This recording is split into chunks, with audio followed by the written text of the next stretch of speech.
Bonjour tout le monde, que Dieu vous bénisse abondamment au nom de Yeshua HaMashiach. Amen.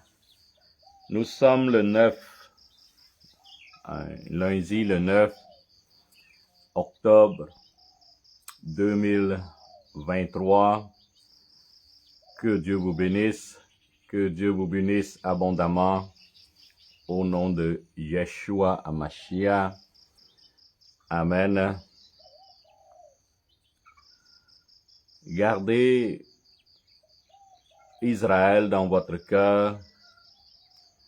Gardez le peuple hébreu dans votre prière.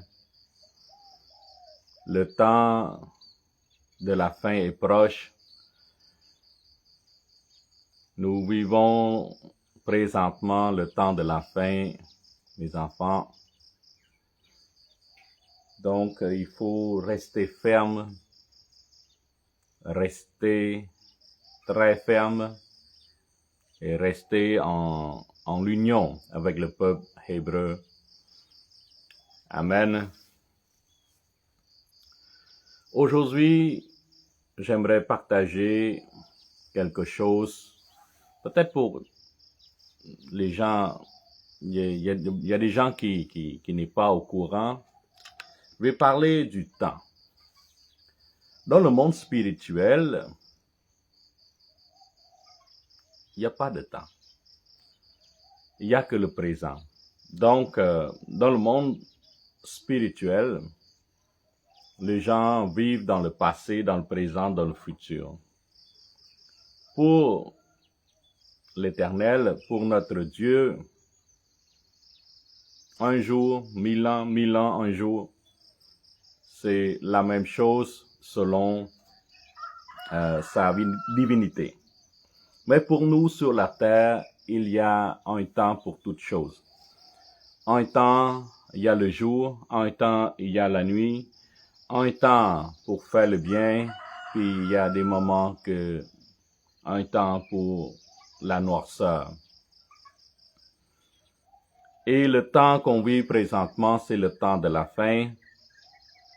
Et c'est un temps que c'est bien dommage que plusieurs chrétiens n'aient pas encore rendu compte que nous vivons présentement dans le temps de la fin.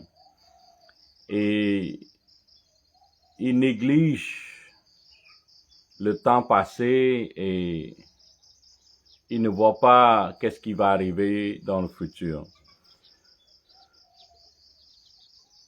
Dans le temps de la fin, c'est un temps où nous devons rester fermes avec notre Seigneur Jésus-Christ et aussi aller prêcher au plus vite pour rattraper le temps perdu et amener quelqu'un vers le Seigneur. Le plus important, c'est l'âme, bien sûr. Okay? Il faut qu'il soit sauvé. Il faut qu'il soit sauvé. Donc, j'aimerais parler du temps avec vous. Amen. Ecclésiaste chapitre 3, au nom de Yeshua. Amen. Que Dieu vous bénisse. Il y a un temps pour tout. Alléluia. Un temps pour toutes choses sous les cieux. Ça veut dire qu'il y a plusieurs cieux. Le mot cieux ici, ça veut dire qu'est-ce qui est qu'on ne voit pas. Ok. C'est un monde, plusieurs cieux, plusieurs places. Amen. C'est un monde invisible. Le cieux qu'on voit ici, plein de nuages, c'est aussi un cieux. Et en général, quand Dieu parle des cieux, il parle de paradis, il parle de heavens, ok? Dans le monde spirituel. Donc, tout ce qui se passe dans le monde physique ici, il y a un temps. Tout ce qui se passe sur la terre, sous la lumière du soleil, il y a un temps pour toutes choses. Un temps pour naître et un temps pour mourir. Et ça, c'est vrai. Vous avez une date de naissance et vous avez un temps pour mourir. Qui est derrière votre mort? Jésus-Christ, c'est celui qui tient notre vie en vie et c'est lui qui va nous ôter aussi. Donc, il est le seul à prendre charge notre vie.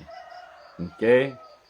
Donc, c'est déjà prescrit, c'est déjà écrit, c'est déjà connu pour notre Seigneur, notre naissance et bien sûr aussi notre mort. Et notre appel pour le royaume de Dieu est aussi déjà prêt. Je suis prêt parce que c'est déjà fait.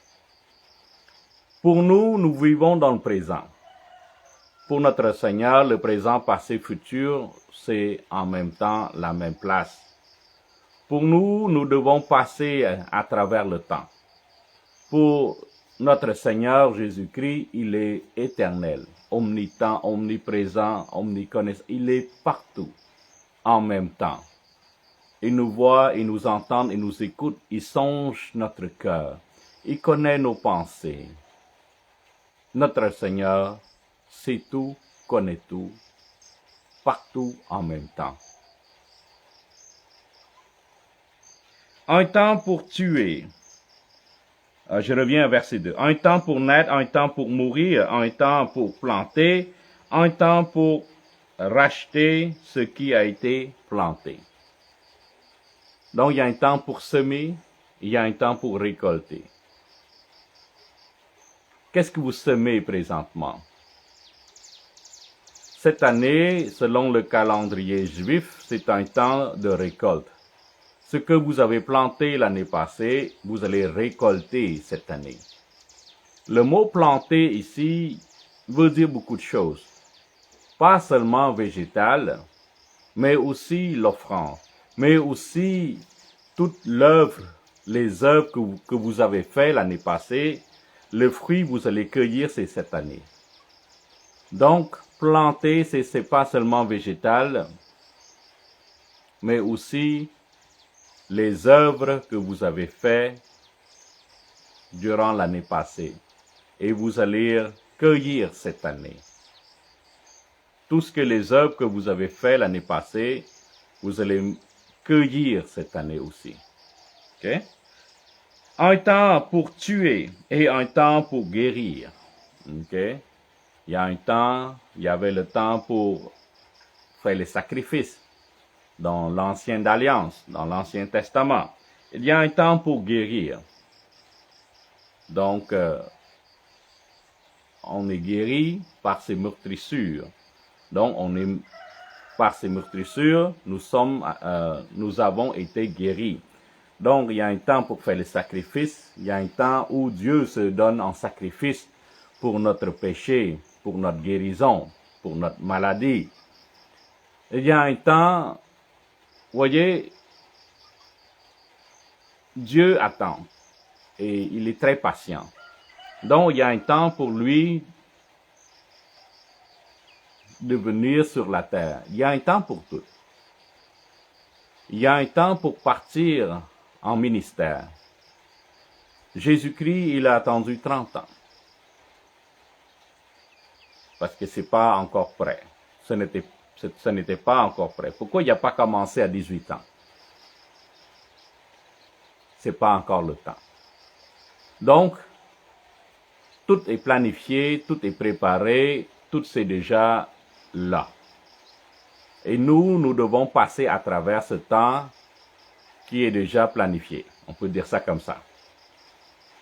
Et bien sûr, nous avons toujours le choix de suivre l'aventure prédestinée par notre Seigneur Jésus-Christ ou un choix de suivre un autre maître. Et je vous suggère fortement de suivre le Saint-Esprit. Amen. Donc, il y a un temps pour tuer, un temps pour guérir, un temps pour abattre et un temps pour bâtir. OK? Donc, il y a un temps pour démolir, il y a un temps pour bâtir. Jésus-Christ a parlé, détruisez cet temple et je rebaptiserai en 3 jours. Et bien sûr, les scribes, les pharisiens ne comprenaient pas la parabole que Dieu voulait parler. Dieu veut parler du temple, c'est-à-dire le corps du Christ. Donc, le corps du Christ va mourir.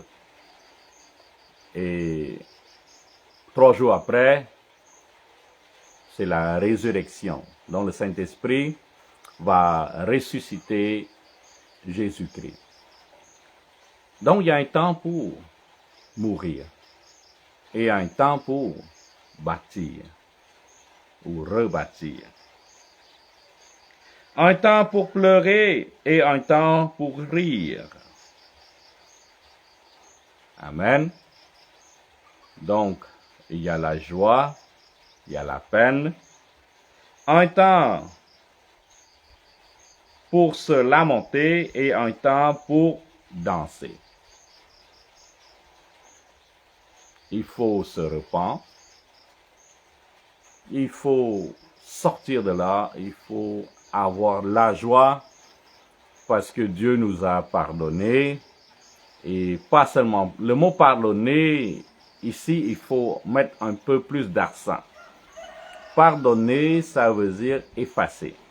Effacer, ça veut dire que tu ne veux pas retenir ou souvenir les mauvaises actions.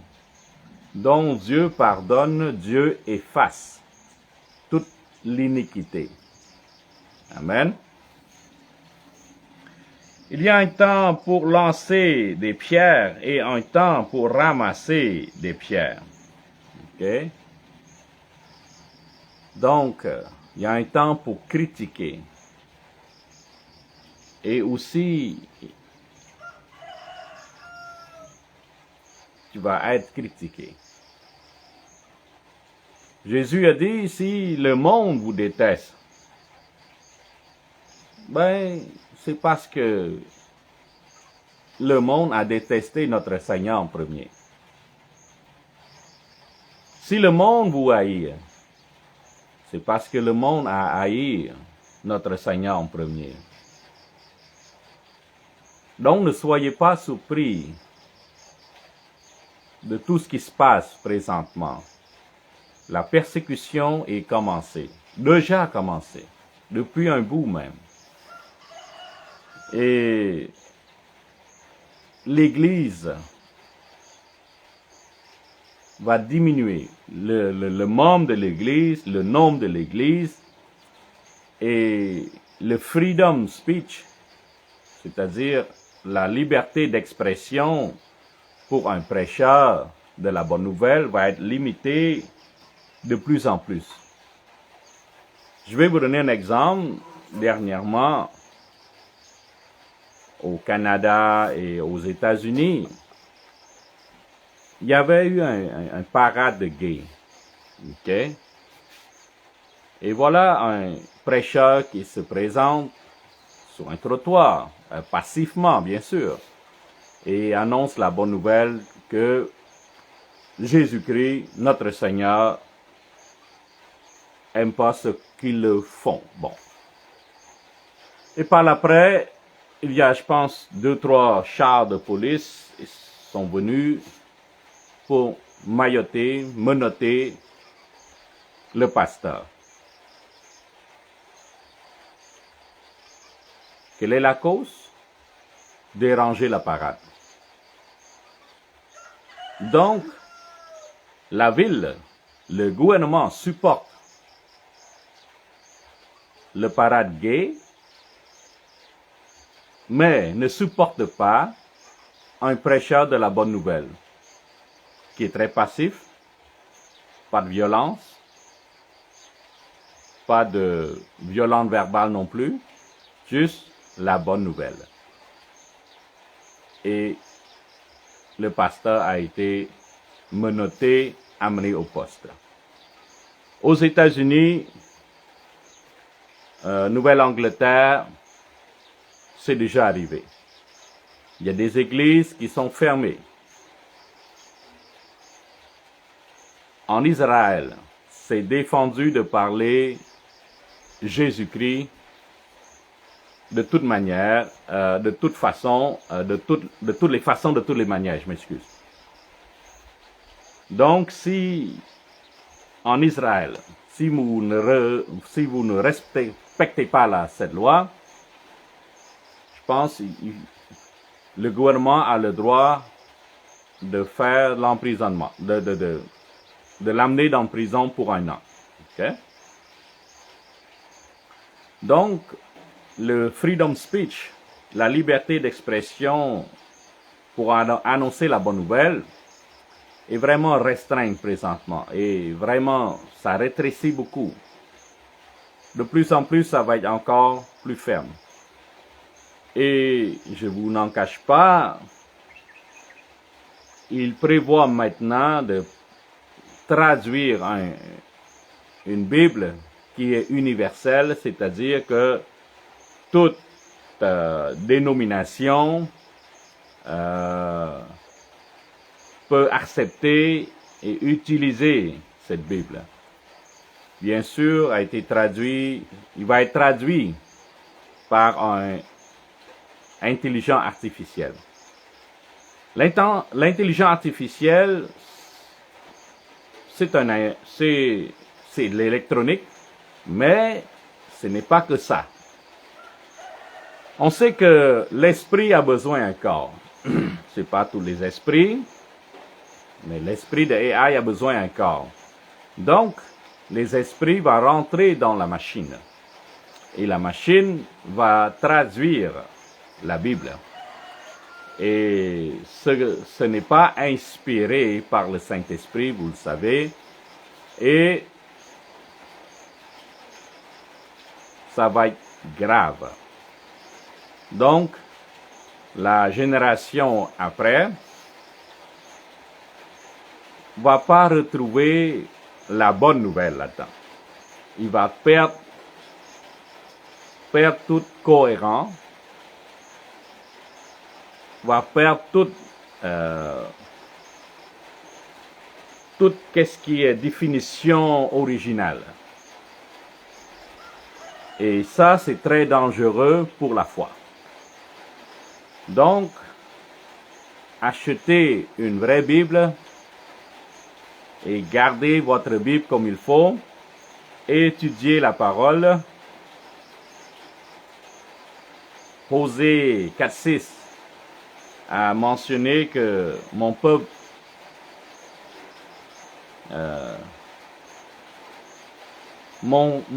est détruit faute de connaissance. Donc, vous devez avoir une bonne connaissance. Amen.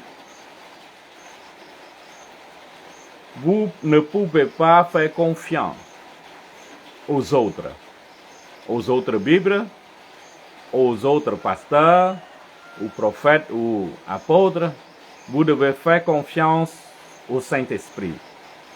C'est le Saint-Esprit qui va vous guider, qui va vous amener dans toute vérité. Donc, dans le dernier temps, ayez une connexion permanente avec le Saint-Esprit. Priez, parlez avec votre Père, qui est le Saint-Esprit. Donc, il y a un temps pour détruire, il y a un temps pour bâtir, il y a un temps, alléluia, pour pleurer, pour rire, il y a un temps pour lamenter, puis un temps pour danser. Il y a un temps pour lancer des pierres, un temps pour ramasser des pierres, un temps pour embrasser et un temps pour s'éloigner des embrassements. Dernièrement, 2 ans passés, la loi a indiqué que 2 mètres de distance.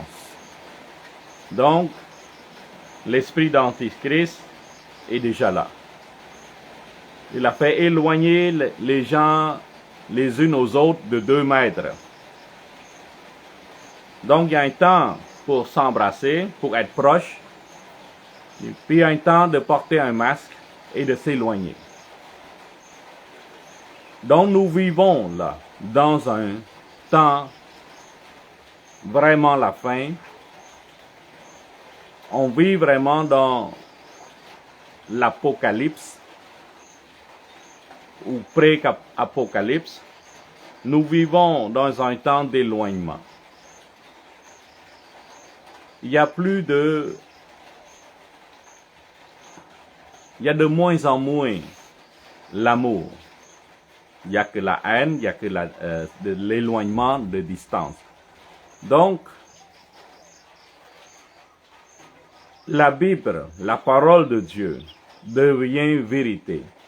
Et on voit présentement que c'est bien le cas. À cause Covid, les gens s'éloignent. À cause du Covid, les gens ont peur. Donc, ils laissent le Seigneur de côté et courent pour prendre un vaccin. Et après les recherches, c'est prouvé, scientifiquement aussi prouvé, que le vaccin n'est pas efficace. Qui cause même plus de mortalité. Excuse-moi.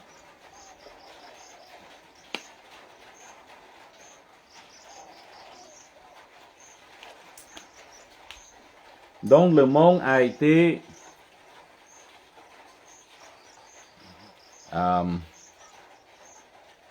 comment on dit en bon français? La population mondiale a été mentie, okay, par le système pharmaceutique. Okay? Et c'est très grave. Donc, il force la population de vacciner. S'ils ne vaccinent pas, ils disent oh, on ne va pas vous forcer là. Si on ne vaccine pas, on n'a pas le droit de vendre, acheter, aller à l'école, marcher librement. Bon, vous connaissez l'histoire. L'histoire risque de répéter maintenant là. Il va y avoir des doses supplémentaires. Bon.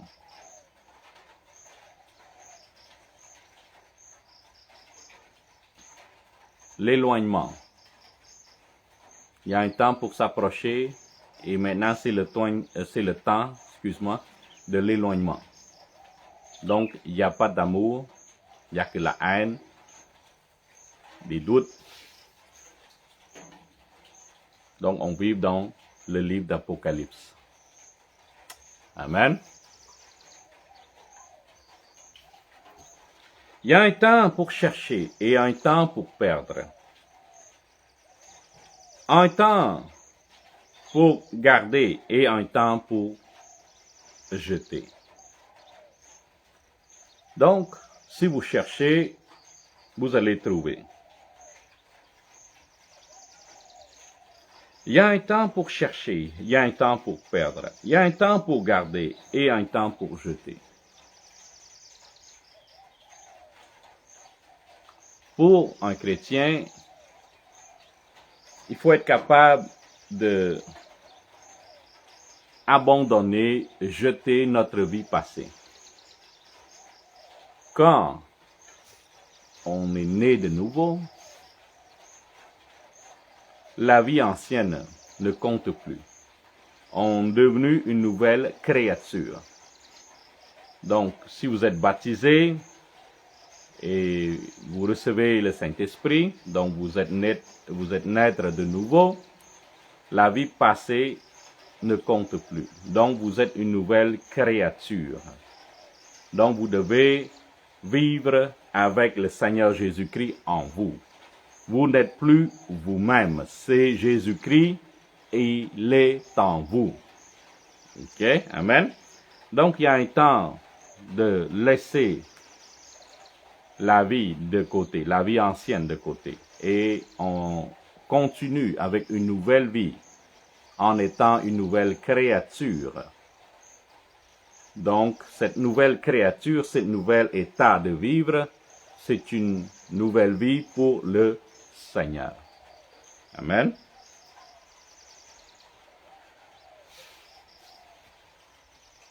Il y a un temps pour déchirer, un temps pour coudre, un temps pour se taire et un temps pour parler. Un temps pour aimer, un temps pour haïr, un temps pour la guerre et un temps pour la paix.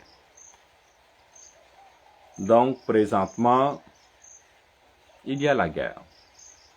Et vous allez entendre davantage de guerre. Parce que nous vivons dans le dernier temps. Donc, la guerre et la guerre. Ça va être ça. Le tremblement de terre aussi. Donc, ça va être un tremblement de terre par-ci, par-là. Et ça va être de plus en plus fréquent. Et l'épidémie, c'est la même chose. Donc, ça va changer. COVID-19, ça va être COVID-21, ça va être Marsburg, ça va être seulement les noms qui vont changer. Mais vous allez entendre, entendre et entendre et entendre. Et de plus en plus fréquent. De plus en plus fréquent. Quel avantage de celui qui travaille retire-t-il de sa peine? J'ai vu de quelques occupations Dieu soumettre les fils de l'homme. J'ai fait toutes choses bonnes dans son temps. Même, il a mis dans le cœur la pensée des éternités, bien que l'homme ne puisse pas saisir l'œuvre de Dieu fait, du commencement jusqu'à la fin. Il est vrai que l'homme est limité, donc est limité par le temps, est limité par la chair, ne peut pas comprendre. Le monde physique ne peut pas comprendre le monde spirituel. Le monde spirituel, le monde invisible, c'est un monde qui est réel, qui est aussi tangible dans le monde spirituel, parlant là. Donc, le monde spirituel est vraiment réel. Et notre capacité de penser, de réfléchir, de comprendre l'œuvre de notre Dieu, c'est impossible de tout comprendre, l'œuvre de Dieu. Parce que nous sommes limités par cette chair, par ce temps, par la compréhension, par cette flèche, la chair. Donc, il est impossible pour nous de tout comprendre. Dieu nous a laissé la Bible. Et la Bible va nous guider vers l'écriture, la parole. Et la parole va être révélée par le Saint-Esprit. Et encore là, on ne va pas être capable de tout comprendre non plus. Nous sommes limités. Il faut se reconnaître. Okay? Nous sommes limités. Donc, si vous entendez un apôtre ou un prophète qui parle du monde des esprits, qui parle de démons, ouvrez un peu votre cœur et priez au Saint-Esprit pour qu'il puisse pour qu'il vous aide à comprendre ce que le prophète veut parler. Parce que c'est vraiment notre capacité de raisonner, de comprendre est vraiment limitée selon notre chair. Ok? J'ai reconnu qu'il y a de bonnes pour eux qu'à se réjouir et à se donner des bien-être pendant leur vie. Il est vrai que Dieu veut nous faire du bien, veut qu'on vive bien, heureux. Mais c'est l'homme qui a décidé de choisir, de marcher selon la volonté charnelle. Mais Dieu, au départ, quand il a créé Adam, c'est pour le bien. Il a créé bien, sans tache, sans défaut, sans maladie, sans dépression, sans cholestérol. Donc, parfait. Donc, l'homme, au départ, est vraiment représentatif. Dieu du ciel. Donc, Dieu a créé un jardin Éden sur terre, pour que l'homme puisse vivre, jouir, avoir la joie de vivre sur terre. C'est bien sûr la volonté de Dieu, mais il préfère d'écouter Gadrel. C'est un esprit de serpent qui est venu, et bon, Gadrel, c'est le nom du serpent qui est venu tenter Ève. Et l'homme a décidé de faire un chemin. L'homme a décidé de désobéir à Dieu. Donc l'homme a mérité l'acte de désobéissance. Mais au départ, Dieu voulait vraiment du bien. Et présentement aussi. Donc il a donné son Fils Jésus-Christ pour qu'on puisse le croire et vivre en santé et vivre en harmonie avec le Saint-Esprit. Et c'est toujours sa volonté. C'est toujours sa volonté qu'on soit toujours guéri, qu'on vive bien et qu'on vive toujours en connexion avec le Saint-Esprit. Amen. Mais que si un homme mange et boit, jouir du bien-être au milieu de tout son travail, c'est là un don de Dieu. Donc si vous vivez bien, mangez bien, dormez bien, ben, Dieu aussi est content pour nous. J'ai reconnu que tout ce que Dieu fait durera toujours, qu'il n'a rien à y ajouter et rien à en trancher, et que Dieu agit ainsi afin qu'on le craigne. Donc, l'œuvre de Dieu, c'est une œuvre, c'est une action pour démontrer qu'il est vraiment toute puissance. Et nous, avec notre yeux charnel, voir sa puissance, le fait de voir le soleil se lever le matin, c'est déjà extraordinaire. Que toutes ces astres, toutes ces étoiles, toute la saison, toutes les pluies, tous les nuages respectent la loi divine. Donc, quand on voit ces choses chaque jour, et ça nous fait raisonner davantage, ça va nous faire réfléchir sur notre vie, que nous sommes rien par rapport à l'œuvre de Dieu extraordinaire. Amen.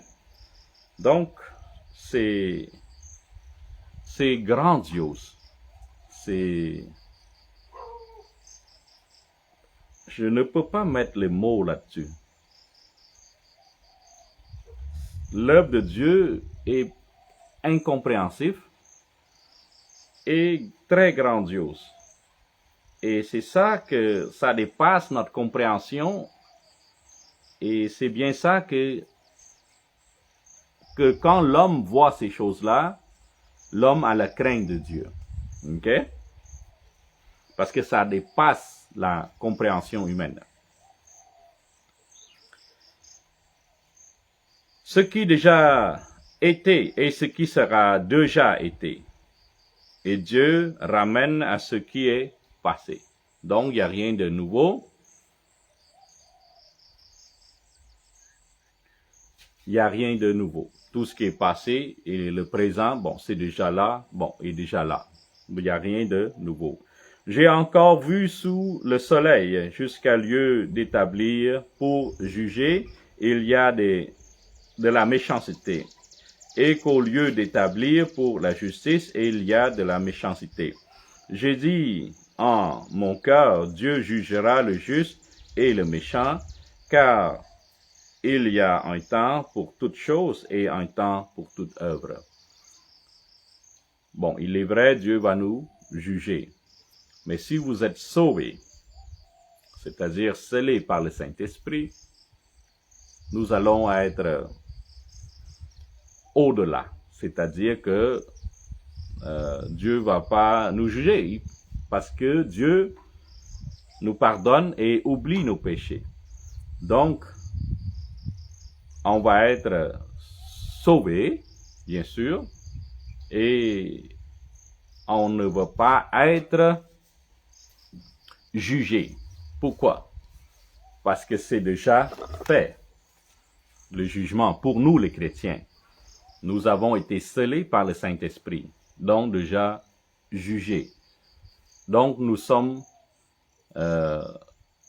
pré-gardés pour le salut.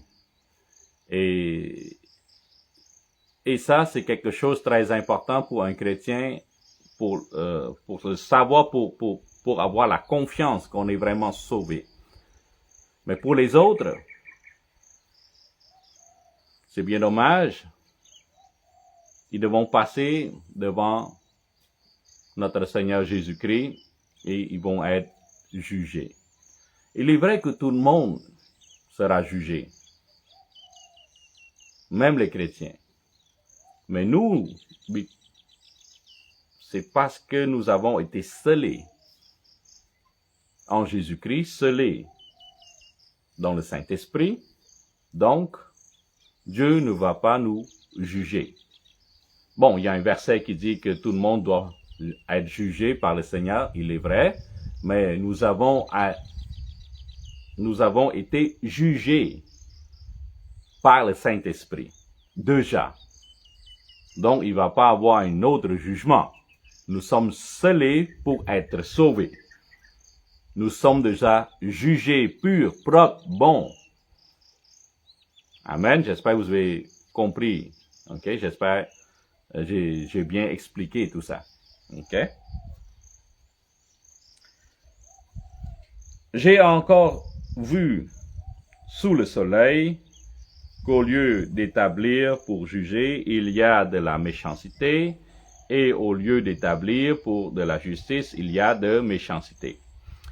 J'ai dit en mon cœur, Dieu jugera le juste et le méchant, car il y a là un temps pour toutes choses et pour toutes les œuvres.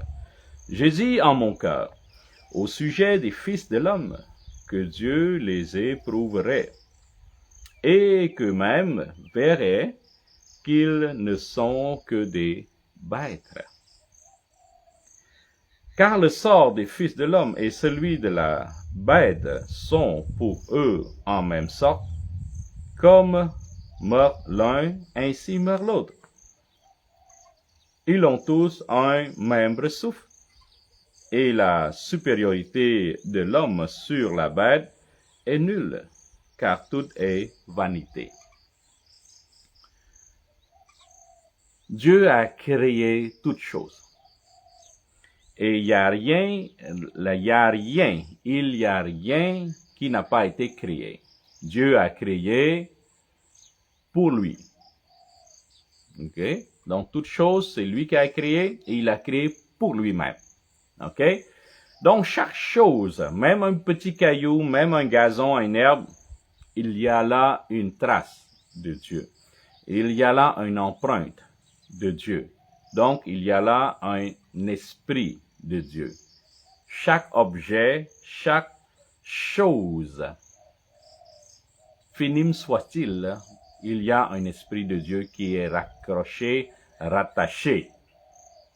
à cet objet, à cette plante, à cette vie. Amen. Donc, l'homme n'est pas vraiment différent. Dieu a pris de la terre, il a donné un souffle de vie dans la narine, et là, l'âme devient comme vivant et commence à marcher. Et les animaux, c'est la même chose. Donc, Dieu les créa par la parole, et il devint vie. Ok? Donc, nous sommes des créatures de Dieu. Et à cause que nous sommes créés pour être à la ressemblance de Dieu, donc c'est légèrement différent que les animaux. Mais pour comparer à la supériorité de Dieu, nous sommes égaux. Nous sommes appelés créatures ou la création. OK?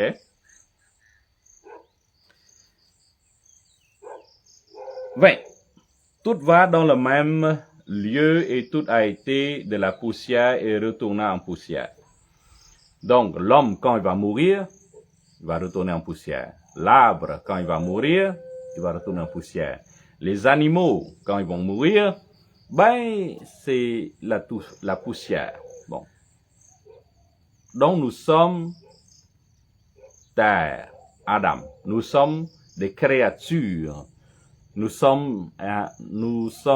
avons été créés par notre Créateur, par notre Seigneur Jésus-Christ. Donc, toute créature de Dieu est égaux. Donc, c'est la terre que Dieu a pris pour créer. Et pour créer l'homme. Et pour les animaux, pour les plantes, pour les arbres, c'est la parole de Dieu. Mais qu'est-ce qui est commun?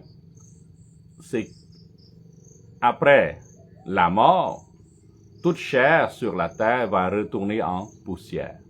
Donc, tout le monde est semblable. Qui sait si le souffle du Fils de l'homme monte en haut, et si le souffle de la bête descend en bas dans la terre? Et j'ai vu qu'il n'y a rien de mieux pour l'homme que de se réjouir pour les œuvres. C'est là sa part, car il fera jouir de celui qui sera après lui. Donc l'homme sur terre, c'est l'homme qui devait jouir la vie, avoir la joie de vivre pour le Seigneur. C'est là la volonté de Dieu. Et bon, il y a un temps pour naître, un temps pour mourir. Il faut accepter. Donc nous ne sommes pas selon la poussière, selon la chair. La chair n'est pas éternelle. Donc, on doit changer d'état. On doit aller vers un état spirituel. Donc, le premier Adam, c'est un Adam de chair. Mais le dernier Adam, c'est Jésus-Christ. C'est Yeshua. Donc, c'est le dernier Adam qui est venu en esprit. Donc, on doit changer notre état qui est matériel, qui est chair, aller vers un état spirituel. C'est pour ça qu'on doit voir plus loin que la chair. C'est pour ça que Dieu est venu sur la terre pour nous diriger vers un endroit qui est éternel. Donc, qui n'est pas poussière, qui n'est pas terreux. Donc, il y a un temps. Il y a un temps qu'on va rester ici pour un moment. Mais après, le temps passé sur terre, où allons-nous vivre? Mais il y a deux places. Sheol, c'est-à-dire la place où les âmes sont emprisonnées, et un autre, c'est le paradis. Le paradis, c'est un endroit pour les gens qui sont sauvés. Donc, pour les croyants, naître de nouveau. Après leur mort, bien sûr, le corps va retourner en poussière, mais l'âme va aller au paradis. Et l'esprit, retourner à Dieu. Amen. Donc, il y a un temps pour tout. Il y a un temps pour vivre et un temps pour mourir. Et présentement, c'est un temps de la fin. C'est un temps d'apocalypse. Donc, préparez-vous. Vous allez voir des gens disparaître, vous allez voir des gens mourir, vous allez voir de la guerre, vous allez voir des tremblements de terre, vous allez voir des tsunamis, donc les gens vont mourir, les gens vont quitter ce monde. Et c'est le temps. C'est ce temps-là. C'est le temps d'Apocalypse. Et vous devez être prêts pour ça. Et je vous dis, Holy Spirit Generation, la génération du Saint-Esprit. Que Dieu vous bénisse abondamment au nom de Yeshua HaMashiach. Amen, amen, amen. Que Dieu vous bénisse. Et n'oubliez pas, priez pour moi, Père spirituel. Priez pour que Dieu nous bénisse avec toutes les bénédictions pour continuer à prêcher la bonne nouvelle. Il y a beaucoup de personnes encore ici qui n'ont jamais entendu parler de Jésus, qui n'ont jamais entendu la bonne nouvelle. Donc nous sommes ici, bien sûr, par l'appel de Dieu, et l'appel est très fort. Et Dieu va envoyer d'autres personnes ici au Cambodge pour nous aider à travailler pour notre Seigneur, pour ramasser l'âme. Amen. Donc priez fort. Pour nous ici, nous avons laissé notre vie au Canada pour venir ici pour suivre l'appel de Dieu. Et priez fort pour nous, pour l'œuvre de Dieu. Au nom de Yeshua Mashiach, que Dieu vous bénisse abondamment. Amen, amen, amen. Bye bye.